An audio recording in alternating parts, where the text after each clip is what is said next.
At last we're alone. At last I'm with you, my friend. Today we're going to be talking about my controversial vegan hot takes. And I would like to share some with you just to, I don't know, maybe clarify why your vegan friend acts the way they do, and maybe to just offer a more well-rounded perspective on veganism. I have 10 pretty controversial vegan takes that I think a lot of professional vegans on the internet will probably take issue with. If you do, go ahead. I'm going to talk a little bit about how the food really tastes, vegans online and what I think they should be doing better, secondhand leather, as well as accessibility. So if you're interested in that, keep listening. Welcome back to Biracial and Bitchy, a show about holding multiple identities and reconciling them into one strong sense of self. And now your host, Nisha Balsara. Kemcha, welcome back. My name is Nisha Balsara, and today we're going to be talking about my controversial vegan hot takes. A lot of things have changed since I've gone vegan almost a decade ago, and so have my thoughts on veganism. I was recently at the doctor, and every year they see on my little chart that I am a vegan, and I have to explain to them that I'm not in fact dying. I know what protein is, and I'm in fact a professional at this. I do feel like I am a self-proclaimed professional vegan now. I have interviewed tons of different vegans. I have formed my own opinions based on all the shared knowledge and expertise I've gotten throughout the year. And I would like to share some with you just to, I don't know, maybe clarify why your vegan friend acts the way they do, and maybe to just offer a more well-rounded perspective on veganism. For me, I'm half Indian. My father's family practiced Hinduism. A big proponent of Hinduism is a lot of people who practice Hinduism are also vegetarian. I find that veganism is just a little step further than vegetarianism, and I will definitely talk more about spirituality in this episode. I have 10 pretty controversial vegan takes that I think a lot of professional vegans on the internet will probably take issue with. If you do, go ahead. Comment down below, fight. I think Rianne, I'm gonna link her video below, did a video called something like I'm a bad vegan, and it changed my perspective and allowed me to stay vegan for all of these years because of the perspective shift that watching that video allowed me to have. And I think it's one of the reasons why my veganism I feel is so sustainable and it makes me so happy and fulfilled. That's all I want for anyone who wants to have a plant-based diet or buy more vegan products. It's more that just having like this nice light spiritual experience that I've had being a vegan. So number one, let's talk about it, bestie. The cheese sucks. Most of the cheese sucks. Not the expensive kind. Sometimes you just have to pay a little more or make your own. One, I do not have time. Two, no. I have paid, don't judge me, okay? I'm an idiot. I have paid $20. Yes, $20. I have paid $20 for vegan cheese before. And you know what? It didn't taste like blue cheese, but in fact, spirulina, cashews, and lemon juice. We are not calling out these vegan cheesemongers, as we should, and the good ones are always getting shut down. It's really, but I'm gonna level with you. If cheese was like my ride or die thing that was keeping me from being vegan, just be vegetarian. Just be vegetarian for as long as you can and like slowly start trying vegan cheese. But oh my gosh, so much of the vegan cheese, I can't say it right now, but if you DM me, we'll talk. Instagram is, a lot of the vegan cheese sucks. And if I went for changing out my cheese first, I would have never eaten more plants. I have to be honest. I'm so glad we're clarifying all of this because I feel like I've just been living in secret because like you go from having a vegan talk show for a bunch of years and like interviewing people and kind of subduing your opinion just to, give other people spotlight and maybe, I don't know, shut up for 3 seconds because apparently I can't. Hence the YouTube channel and the podcasts. Like, girl, if there's anything I can do an abundance of, it's talk. But anyways, I love every week when we podcast together. Number 2 of my most controversial vegan hot takes. I am terrified to say this out loud, but a lot of vegans, I think, use shame online to drive traffic and spread veganism. And while I totally understand logistically how that works, if you don't work in social media, someone who does, sensationalism, polarization is a very quick way to drive up the numbers, get paid more, and as you know, this is a very lucrative business, and a lot of people are trying to pursue growth. And veganism is something that is so polarizing. If you really lean into that character a little bit, you can really drive, hence like Alla the vegan teacher. I was told that she made a video about me, guys. And I'm too scared to watch it because I'm a sensitive soul, but like getting a hate video, it makes swallowing exercises. Getting a hate video like makes me hot and bothered. I don't know, getting a hate comment, anything, like after just like drawing away, it's so exciting to just like have people care. My therapist is probably like writing, I'm never sending her these videos. Okay, back to sensationalism and polarization. While I totally get it, for me, and from my belief system, that ain't right with me. There are things that when I filmed videos about, especially when we filmed videos about other people, like I would not be able to sleep at night. I would wake up at 5 a.m. with my heart racing, just being like, I don't want to make this video. The shaming gets so away from the root of what actually brings me so much fulfillment and joy and energy to pursue veganism. And that constant polarization really gave me so much anxiety. I felt very dissatisfied if I ever made those kinds of videos. And you have to be so careful, especially as someone who's grown up being proselytized to and has a lot of trauma from that.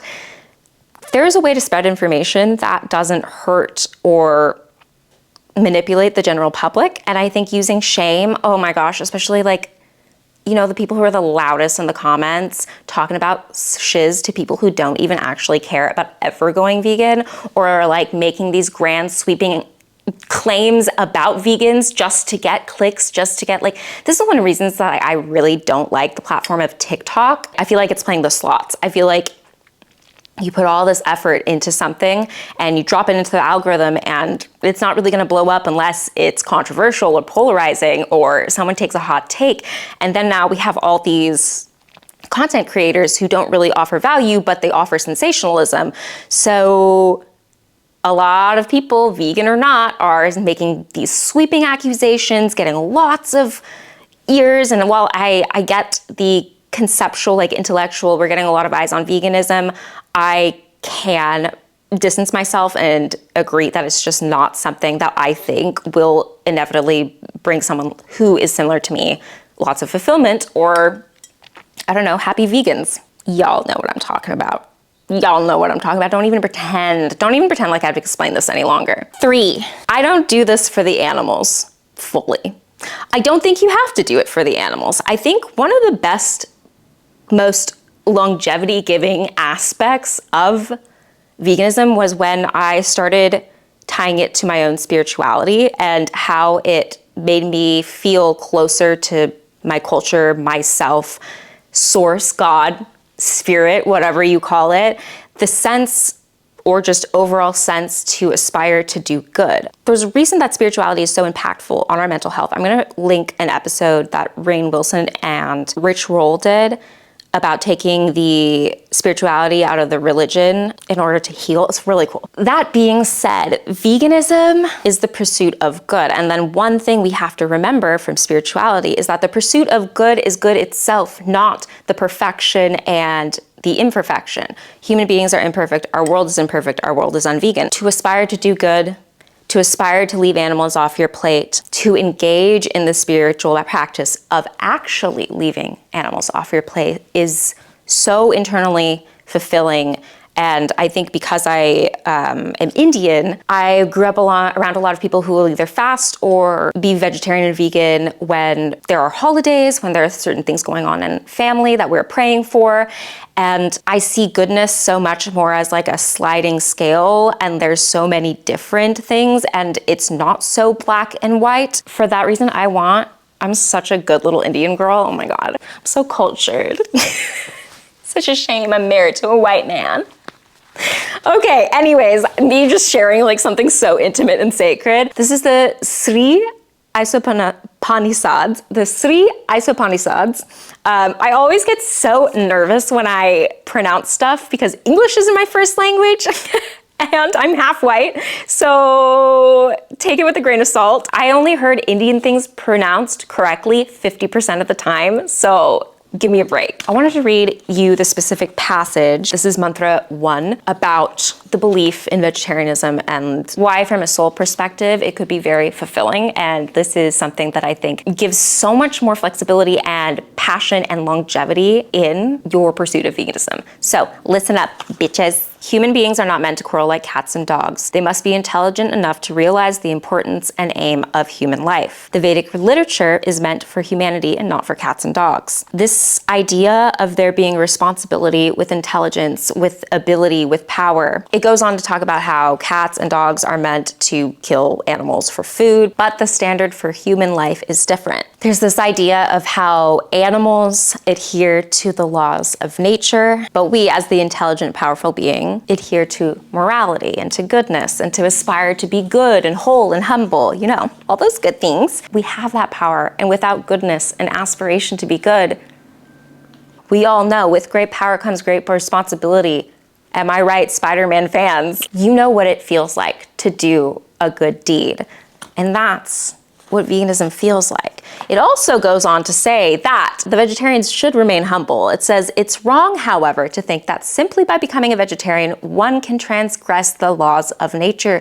Vegetables also have life, and while it's nature's law that one living being is meant to feed one another, for human beings, the point is to recognize, now this says the Supreme Lord, but I think it's like the supreme obligation that comes with power. One should not be proud of being a strict vegetarian. We should never feel superior to others for being vegetarian. We are just simply following a path to goodness that'll lead to moral and spiritual fulfillment. And to me, that means that vegetarianism and veganism is so much more than a diet, a movement, a thing that you yell at each other on the internet. That's like one of the reasons it kills me to sometimes see that stuff or engage in that kind of thing. This is so sacred.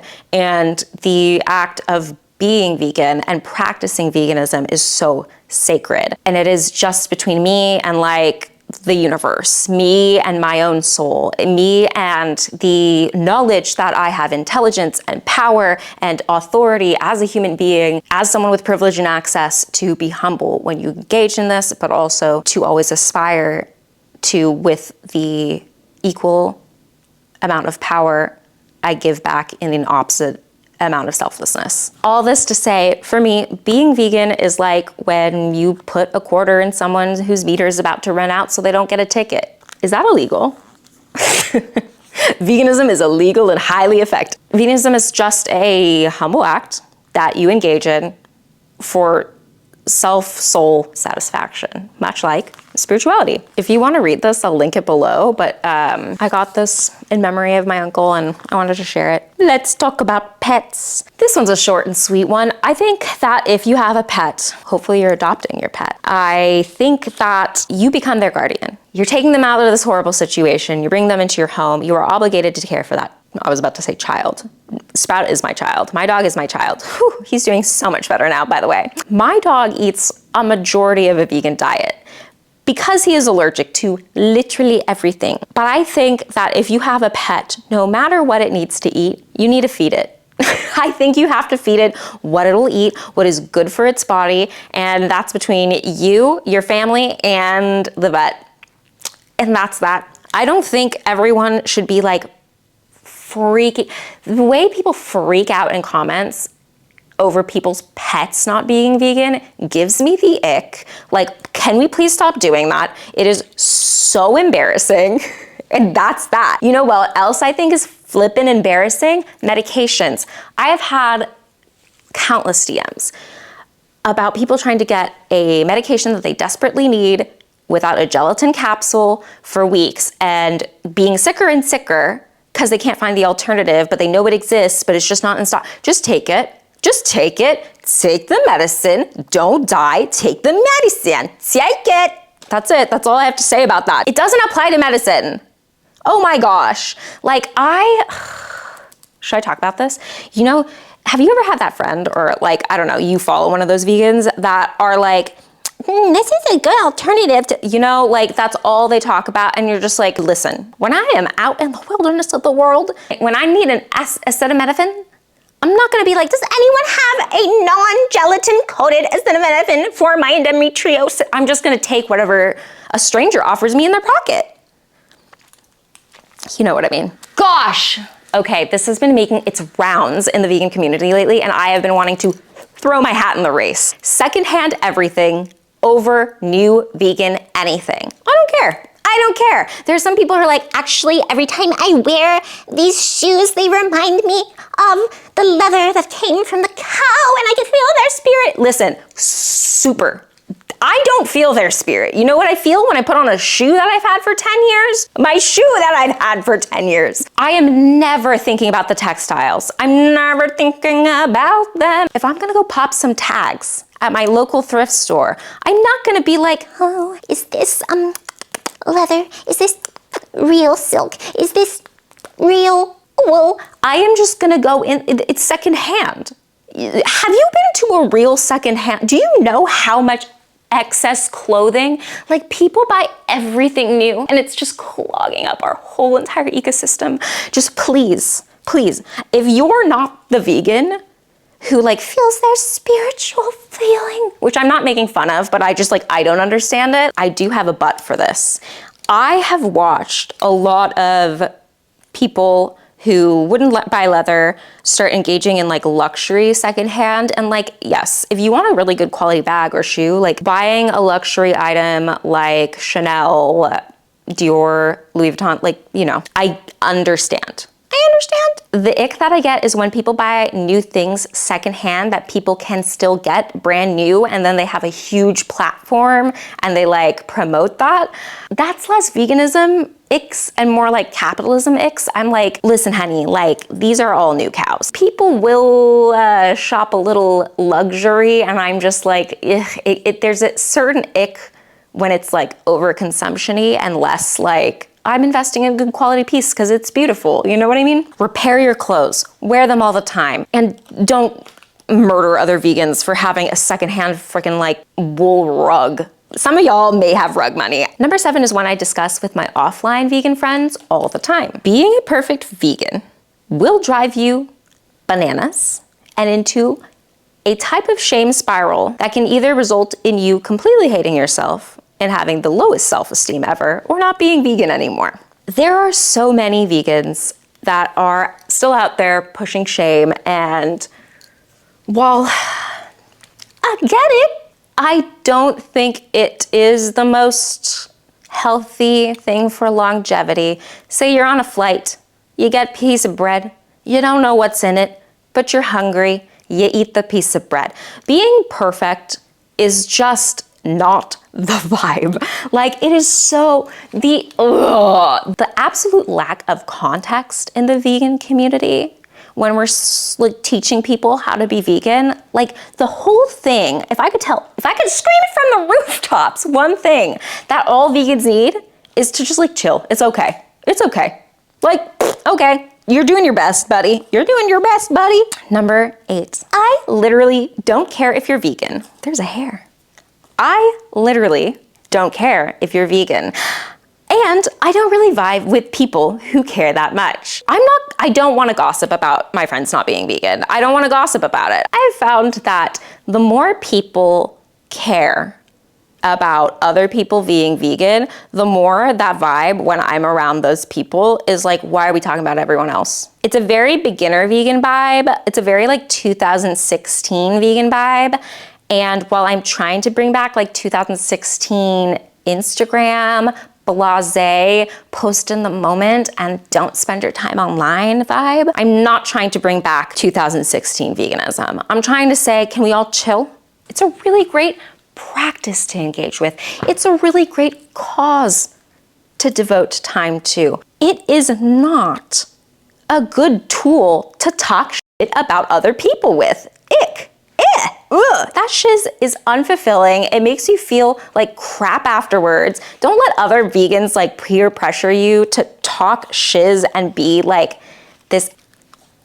Okay? Do it in the comfort of your own, like, you know, vegan friend group, but like to go out there in the world and start commenting things on like other people's stuff, like about how they're narcissists or like diagnosing them with like certain kinds of disorders or medical ailments they'll have in the future. I can't. I can't. I don't like it. I don't think it's healthy to have those kinds of like friendships in general. You know, you are who you hang out with, and that kind of vibe takes the wind out of my sails for veganism, for real. Is that controversial? Do you disagree? Comment down below, get angry, send me DMs. I want attention. Number 9, this is another one I got from my offline vegan bestie. Veganism isn't a hill I'm willing to die on. Context and situation is everything. She goes on to cite that Post-its are apparently not vegan. I didn't know that. Post-its are apparently not vegan, but I get them free from my school. If y'all are gonna tell me that this shaper of youth, this teacher, needs to go out and buy a vegan Post-it note, you and I have nothing in common. We don't think the same. You and I are not the same. Veganism isn't a hill I'm willing to die on. For me, I remember like going out to business dinners, and I remember very early in the beginning, people would literally not even want to eat at the same table as people who are not eating vegan food. I'm literally just trying to have a job. I'm trying to just make enough money to be alive. You really want me to just leave this dinner? No, this is ridiculous. These professional vegans make their money from being a professional vegan, and if they make you feel bad about not dying on every hill that veganism comes up on, they don't have your best interest in heart. Like, they don't, hun. And if that means that they have to all yell at me, that's fine. I don't care about them. I don't care about anyone who doesn't get this shiz. I care about you. I care about you having a healthy relationship with your food, with your family, with your community, and with yourself, bitch. And number 10, which is something I feel very, very passionate about, which is something that how other people promote this lifestyle to others. Pushing veganism for everyone when there are low-income communities with little or no access to fresh food. Highly privileged, highly problematic, because it's not your job to tell the low-income community that they actually do have access to that, okay? You don't live in the community. Shut the up. That's about it. That's how I feel about that. I think that the kind of people who do this, unknowingly do this. I think that they're the kinds of people who are the keyboard warriors. I feel like they're the ones commenting on people's videos, having no idea what community, just making a judgment based off of the tiny 9x16. Is that the dimensions? I don't know. Phone that they have, or computer screen that they're looking at, that they know this person's privilege and access to food. They're the ones writing all the comments, making assumptions. I've seen people comment on kids. Comment on kids. Kids on the internet is another thing, but for another episode. But commenting on children on the internet is disgusting. Commenting on strangers' expenses, lifestyles, privilege, to curb it towards your vegan agenda is gross. Like, no, done. I'm done. And if that is needed to be vegan, I'm not vegan. I'm different. Now, this is just all my strong suspicion. I think that no one's going into these communities and being like, hey, yo, it's a lot more subtle. But maybe, I don't know, before you leave a comment, just think, do I know everything? Do I know them close enough? Have they shown me a screenshot of their bank account and savings? No? Okay, don't comment about it. I felt so compelled to come on here and talk about this, not just because I'm a raging bitch. I have gone through a lot of changes with my veganism, and I find it my moral obligation as a public figure whenever my opinions or thoughts or stand changes to share it with you, especially when I think it could improve your relationship with being vegan and give you more power against a lot of vegans who I think are using this feeling of superiority that I have warned you about, that they've warned you about, this strict black and white thinking about what being vegan is about, this sensational, polarizing, very quick to anger kind of vegan influencer, or quick to like give you not even anger, just give you a lecture, want to debate. It's more about putting on a show, controlling others, and leading a following of people. It's not about your experience of veganism. It's not about you finding something that is a really healthy, lifelong relationship to have that's going to fulfill you as a person and continue your own spiritual and moral growth. I am so much happier being vegan now. I am so much less ashamed of being vegan now because I've redefined it in my own terms, and in my own spirit. I see it so much more as this humbling act. Like, I have access to meat, I have access to cheese, I have access to my own taste buds and preference for non-vegan foods.